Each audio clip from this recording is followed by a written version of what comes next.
భాగ్యనగరం మూత మోగుతున్నదుల్లో ఇటు ట్రాఫిక్ జాము అటు ఆరన్ల సప్పుడు పొద్దటి పూట జరంత నయమే గాని మాపట్కెంచెల్లి రాత్రి 8 గంటల దాకా ఓ రేంజ్లు ఉంటుందట.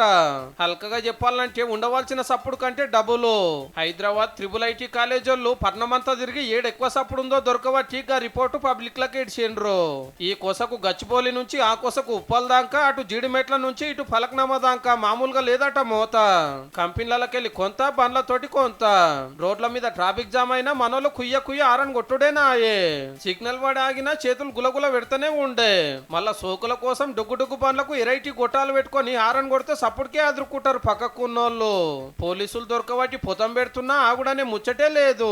పెద్ద పెద్ద మిషన్లతోటి పనులు చేసే కాడ కంపెనీలకెళ్ళి వచ్చే సౌండ్ కొంత అయితే బిల్డింగులు కట్టే కాడ కొంత. ఆల్రెడీ సిటీలో గాలంతా ఖరాబ్ అయ్యింది. పచ్చదనం పలసగై కాలుష్యం పెరిగిందని ఎన్నో రిపోర్టులు వచ్చాయి. రోడ్ల మీదకి చిత్తం బండ్లు రావట్టే సిటీ చుట్టూరా గుట్టలు వలగొట్టి మొగుళ్ళు దాకే అపార్ట్మెంట్లు కట్టబట్టిరే.